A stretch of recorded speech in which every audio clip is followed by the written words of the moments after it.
ભૂખને કારણે રમાની હાલત ખરાબ થઈ રહી હતી. તેની સાસુ માલતીજીએ આજે મોડેથી નાસ્તો કર્યો હતો, તેથી તે બપોરનું જમવાનું વહેલું જમવાના નહોતા. તેમણે તેને સ્પષ્ટ કહી દીધું હતું કે હું બપોરે થોડી વાર પછી જમીશ. હવે બપોરનું ભોજન તૈયાર થઈ ગયું હતું. રમા ગર્ભવતી હતી, તેથી તેને ખૂબ જ જલ્દી ભૂખ લાગી રહી હતી. જો કે સવારે નાસ્તામાં તેણે પણ ભરપેટ નાસ્તો કર્યો હતો અને ઉપરથી એક ગ્લાસ દૂધ પણ પીધું હતું. પરંતુ તેને ફરીથી જલ્દી જ ભૂખ લાગી ગઈ હતી. બપોરના ભોજનમાં તેણે બટેટા પરવળનું સૂકું શાક, દાળ ફ્રાય અને ભાત બનાવ્યા હતા. બટેટા પરવળનું સૂકું શાક તેને આમ પણ ખૂબ ગમતું હતું અને આજે તેને ચટાકેદાર શાક ખાવાનું મન થયું હતું, એટલે તેણે ખૂબ પ્રેમથી જમવાનું બનાવ્યું હતું. હવે તેનાથી રાહ જોવાતી નહોતી. તેના સાસુ આંગણામાં સજાવટનો થોડો સામાન તૈયાર કરી રહ્યા હતા. રમા પોતાની સાસુને જમવા બોલાવવા ગઈ. તેના સાસુ બાથરૂમ તરફ જઈ રહ્યા હતા. રમાએ કહ્યું, મમ્મીજી, મને ભૂખ લાગી છે. ચાલો ને, જમી લઈએ. તેના સાસુ કહેવા લાગ્યા, વહુ, અત્યારે તો મને બિલકુલ ભૂખ નથી અને સાંજની પૂજા માટે ફૂલોની માળા પણ બનાવવાની બાકી છે. તો તેની જ તૈયારી કરી રહી હતી. તું એક કામ કર, તું હમણાં. તે પોતાની વાત પૂરી કરી શકે તે પહેલાં જ માલતીજીના બહેન શંકુતલાજી આંગણામાં આવતા બોલ્યા, અરે, નાની, શું કરી રહી છે તું? દિવાળીની બધી તૈયારી થઈ ગઈ છે ને? આજે દિવાળી છે પણ મહોલ્લામાં ક્યાંને બરાબરની રોનક દેખાતી નથી. માલતીજી ધીમેથી બોલ્યા, તૈયારી તો થઈ ગઈ છે, દીદી. આ વખતે તો હું બજારમાંથી કોઈ મીઠાઈ મંગાવવાની નથી. બધી મીઠાઈઓ અમે ઘરે જ બનાવી છે. તમે પણ ચાખીને કહેજો કે કેવી બની છે. સારું, તમે બેસો, હું જરા બાથરૂમમાંથી આવું. આટલું કહીને તેમણે આંગણામાં ખાટલો પાથરી દીધો અને બાથરૂમ તરફ ચાલ્યા ગયા. રમા તરત જ ઘરની અંદર ગઈ અને એક પ્લેટમાં મીઠાઈ અને નમકીન સજાવીને તેમને માસી સાસુને આપી દીધા. તેને પણ ખૂબ જ ભૂખ લાગી હતી, તેથી તે પોતાના માટે ભોજનની થાળી પીરસીને ડાઇનિંગ ટેબલ પર બેસીને જમવા લાગી. આ તરફ જ્યારે માલતીજી બાથરૂમમાંથી બહાર આવ્યા, ત્યારે શંકુતલાજી તેમની સાથે બેસીને વાતો કરતાં મીઠાઈઓ ખાવા લાગ્યા. માલતીજી પણ ફૂલોની માળા બનાવતા તેમની સાથે વાત કરી રહ્યા હતા. શંકુતલાજીનું ઘર પણ એ જ મહોલ્લામાં હતું, એટલે બંને બહેનો એકબીજા સાથે ખૂબ જ સમય વિતાવી શકતી હતી. ક્યારેક શોપિંગ કરવા જતી, ક્યારેક એમ જ ફરવા જતી તો ક્યારેક મંદિરે જતી. શંકુતલાજીના પતિ હવે આ દુનિયામાં નહોતા. સૌથી પહેલાં આ શહેરમાં માલતીજીના પતિ આવ્યા હતા. તેમને અહીં જોબ મળી, એટલે તેઓ પોતાની પત્ની અને બાળકોને પણ ગામડેથી અહીં લઈ આવ્યા હતા. પછી માલતીજીએ શંકુતલાજીને પણ જણાવ્યું કે અહીંનું વાતાવરણ ખૂબ સારું છે અને કામ પણ સરળતાથી મળી જાય છે. તેથી શંકુતલાજી પણ પોતાના પતિ સાથે આ જ શહેરમાં આવી ગયા હતા. ત્યારથી બંને બહેનો દરેક કામમાં સાથે જ રહેતી હતી.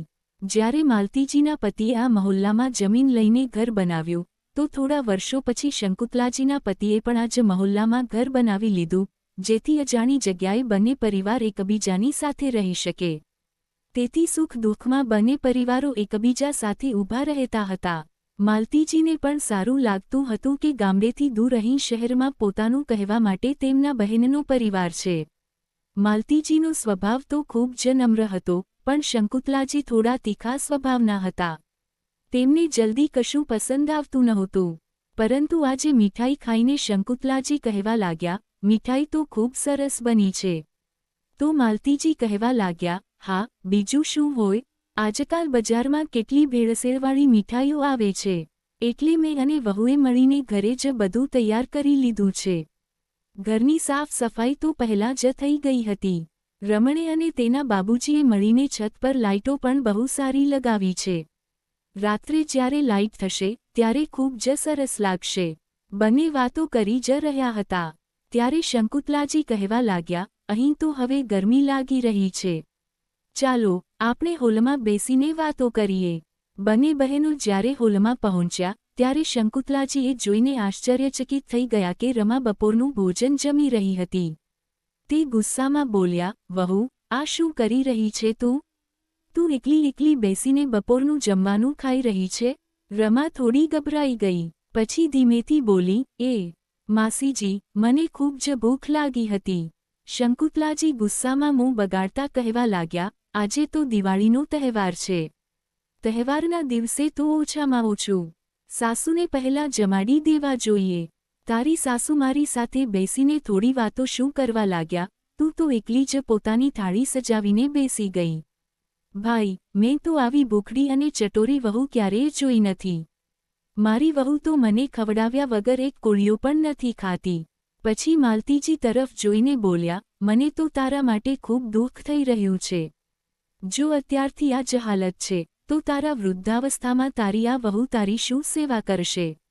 ભગવાન ન કરે એ દિવસ આવે, પણ જો ક્યારેય તું પથારીવશ થઈ ગઈ, તો આ તો તારા રૂમમાં ડોકિયું પણ નહીં કરે. ખવડાવવા પીવડાવવાની વાત તો બહુ દૂર છે. રમાની આંખોમાં આંસુ આવી ગયા. માલતીજી આશ્ચર્યથી બોલ્યા, દીદી, આજે તહેવારના દિવસે આવી અશુભ વાતો કરી રહી છો? શંકુતલાજી પોતાની બહેનની વાતને અવગણતા બોલ્યા, વહુ, અત્યારે ને અત્યારે હાથ ધોઈને અહીંથી થાળી હટાવ અને સૌથી પહેલાં તારા સાસુને જમવાનું પીરસી આપ. તહેવારના દિવસે સાસુ પહેલાં જમતા તને શરમ ન આવી? ભૂખથી તરફતી રમા અપમાનના કારણે રડી પડી, કારણ કે તે ગર્ભવતી હતી અને તેને ખૂબ જ તીવ્ર ભૂખ લાગી હતી. ત્યારે સાસુએ કડક અવાજમાં કહ્યું, વહુ, દિવાળીના દિવસે કે પછી ગમે તે દિવસે, જ્યારે ભૂખ લાગે ત્યારે જમી શકે છે.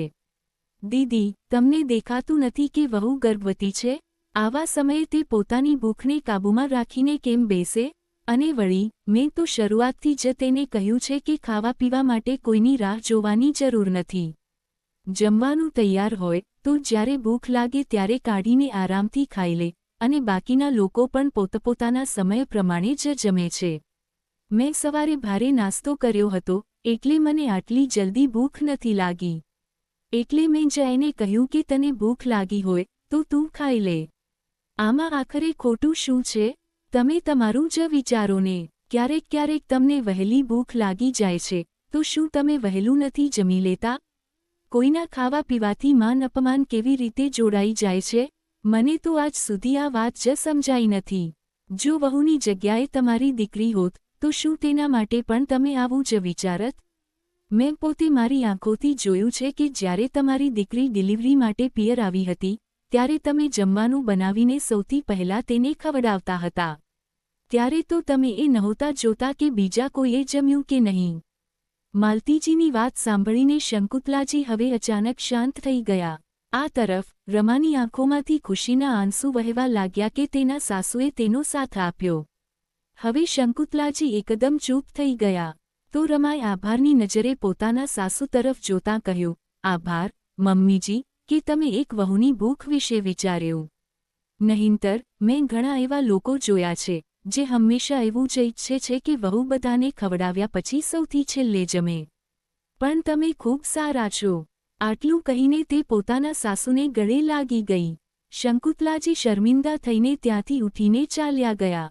ઘણા દિવસો સુધી શંકુતલાજી પોતાના બહેનથી નારાજ રહ્યા.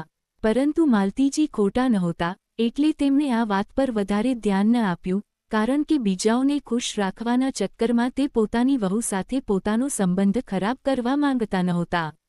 તેમને પણ સારી રીતે ખબર હતી કે સૌથી પહેલાં વહુ સાથે સારો સંબંધ જાળવી રાખવો જોઈએ, કારણ કે ઘરની લક્ષ્મી તો આખરે વહુ જ હોય છે.